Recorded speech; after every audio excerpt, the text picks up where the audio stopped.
தேவி நாராயணீயம் 21ஆம் தசகம் நந்தசுதாவதாரம். முனிவர்களில் சிறந்தவர் என்று போற்றப்படுபவரும் பிரம்ம ஞானியுமான நாரத முனிவர் கம்சனிடம் ஏன் எல்லா குழந்தைகளையும் கொல்லும்படி கூறினார்? பாபம் செய்பவர்களும் அதை செய்ய தூண்டுபவர்களும் பாபம் செய்பவர்கள்தானே. எந்த கர்ம பலத்தால் இந்த குழந்தைகள் இறந்தன?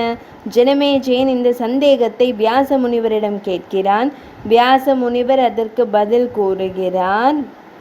தேவியை தவிர இந்த உலகில் எல்லோரும் கர்ம வினைகளை அனுபவிக்கத்தான் வேண்டும்.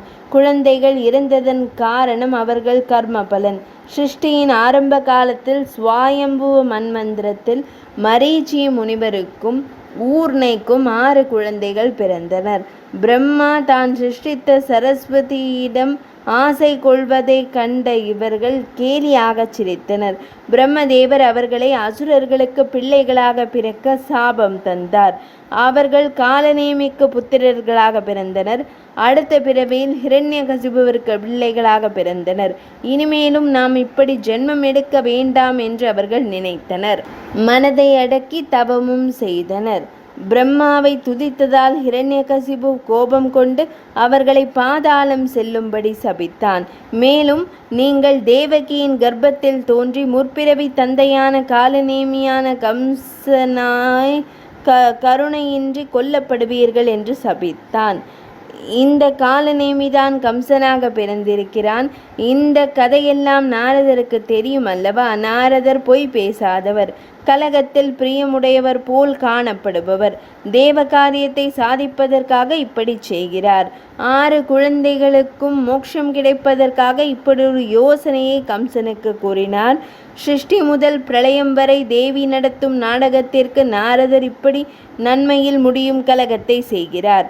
தேவ காரியங்கள் நினைத்தபடி முடிய வேண்டுமல்லவா? அதனால்தான் இப்படி கலகத்தை செய்கிறார். கலகம் பிறந்தால் வழி பிறக்கும் என்று சொல்வது வழக்கம். மகாவிஷ்ணுவையே குழந்தையாக பெற்ற அன்னை தேவகி மற்றும் வசுதேவருக்கு ஏன் இப்படி கஷ்டம் வந்தது? இது எல்லோருக்கும் வரும் சந்தேகம்தான். இதற்கும் காரணம் இருக்கிறது. ராமாவதாரத்தில் வானரங்களாக பிறந்த ஸ்ரீ ராமபிரானுக்கு உதவி செய்த தேவர்கள் கிருஷ்ணாவதாரத்தில் யாதவர்களாக பிறந்தனர். வசுதேவர் யார்? அவர் கஷ்யப முனிவரின் அம்சம். கஷ்யபரின் மனைவிகளான தேவி அதிதி மற்றும் தேவி கத்ரு அவர்கள்தான் அன்னையர் தேவகி மற்றும் ரோகிணியாக பிறந்தார்கள். வருணனின் சாபத்தால் கஷ்யப முனிவர் வசுதேவராக பிறக்கிறார். கஷ்யபர் யாகம் செய்வதற்காக வருணனிடம் பசுவை இரவலாக வாங்கி சென்றார். யாகம் முடிந்த பின் திருப்பி தர வேண்டும் அல்லவா? வருணன் பலமுறை கேட்டும் கஷ்யபர் திருப்பி தரவில்லை. அதனால் கஷ்யப முனிவருக்கு பசு பாலகனாய் பிறக்க கடவாய் என்று வருணதேவர் சாபம் தந்தார். தாயை பிரிந்த பசுக்களின் கண்ணீர் போல் அதிதியும் பூமியிலே தன் குழந்தைகள் உயிர் துறப்பதை காண்பாள். சிறைவாசமும் துக்கமும் அடையட்டும் என்றும் சாபம் கொடுத்தார். பிரம்மதேவரிடம் இதை வருணன் கூறிய போது பிரம்மதேவரும் அம்சத்தால் நீ மனைவியுடன் பூமியில் எதுகுலத்தில் பிறந்து பசுபாலனம் செய்வாய் என்று சாபம் தந்தார். இது பகவானின் பூபாரத்தை குறைக்க எடுக்கும் அவதாரத்திற்கு உதவி செய்வதாக ஆனது. இது தவிர அதிதியின் குமாரனான இந்திரன் திதியின் கர்ப்பத்தில் இருந்த குழந்தைகளை 7 துண்டாக சிதைத்தார் அல்லவா? அதனால் அவளும் உனக்கு 7 புத்திரர்கள் பிறந்து அழியட்டும் என்று சாபம் தந்தாள். இது பகவானின் பூபாரத்தை குறைக்க எடுக்கும் அவதாரத்திற்கு உதவி செய்வதாக ஆனது.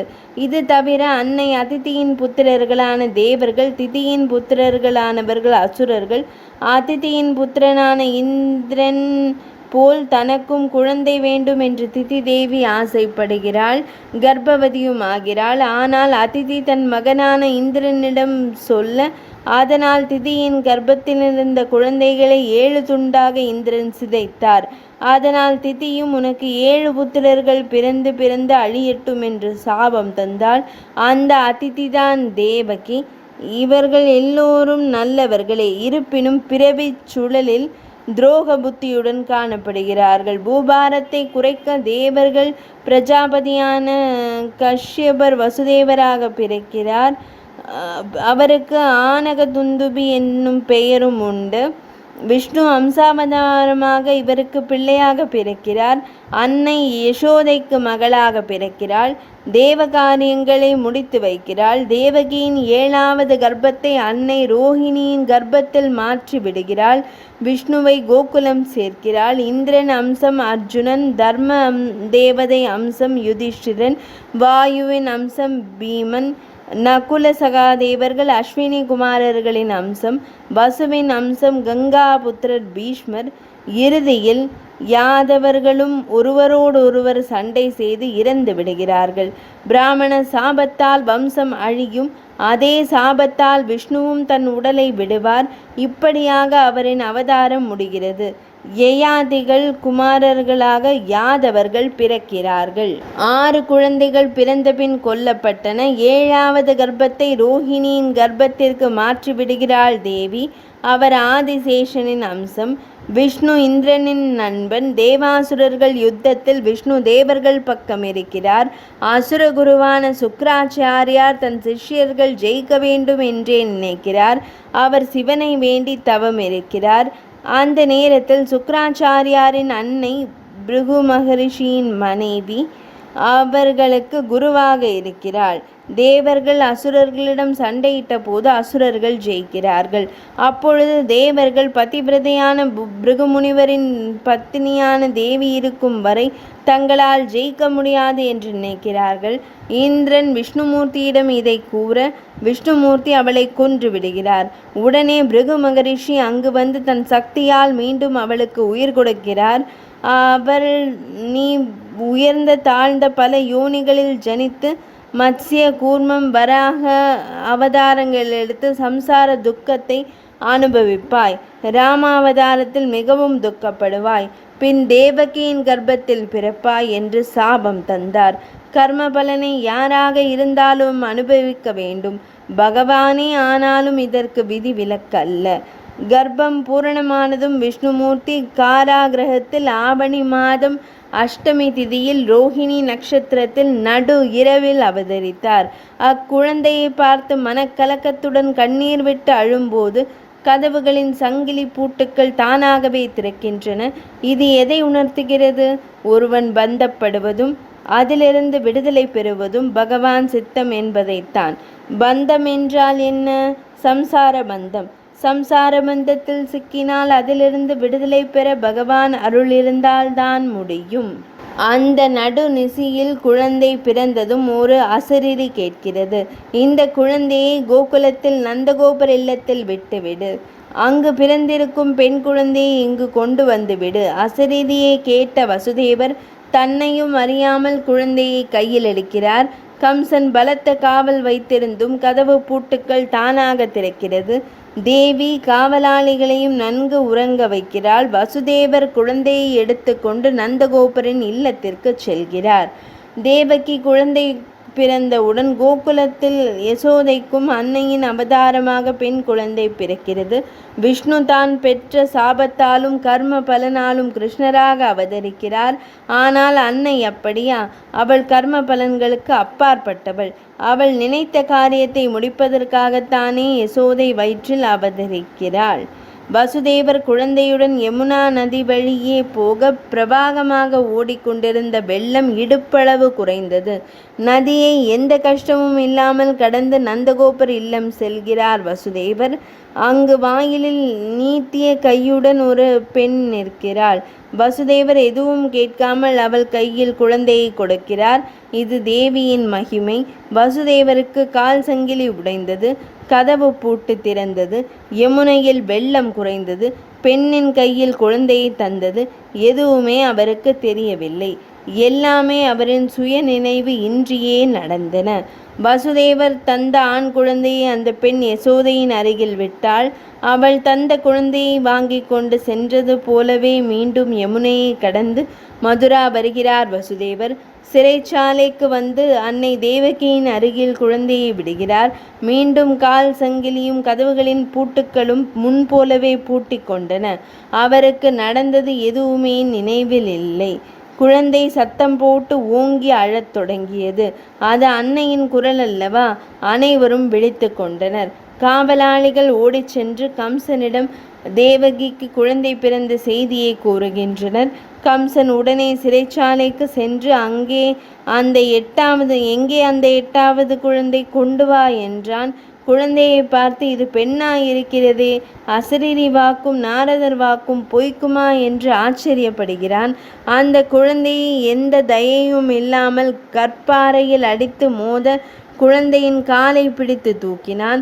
யோகிகளாலும் பார்க்க முடியாத, அடைய முடியாத அந்த தேவியின் பாத கமலத்தை கம்சன் பிடித்தான் என்றால் அவன் செய்த புண்ணியம்தான் என்னே. அந்த குழந்தையை பாறையில் அடித்து மோத கையை ஓங்கினான் கம்சன். ஆனால் நடந்தது என்ன? குழந்தையின் தலையை கல்லில் படவே இல்லை. அது அவன் கையிலிருந்து நழுவி ஆகாயத்திற்கு செல்கிறது. கம்சன் உயரே ஆகாயத்தில் பார்க்கிறான். அவன் கண்டது என்ன? அஷ்டபுஜங்களுடன் சிம்ம வாகனத்தில் தேவியை பார்க்கிறான். தேவியை நேரில் பார்க்கும் அவன் எத்தகைய பேறு பெற்றவன்! ஆகாயத்தில் நின்று அந்த தேவி கூறுகிறாள், கம்சா, என்னை கொல்வதற்கு முயற்சிக்கின்றாயே, உன்னால் என்னை கொல்ல முடியுமா? நானும் உன்னை கொல்ல பிறந்தவள் அல்ல. உன்னை கொல்ல வேறு ஒருவன் இங்கு மிக அருகிலேயே பிறந்திருக்கிறான்.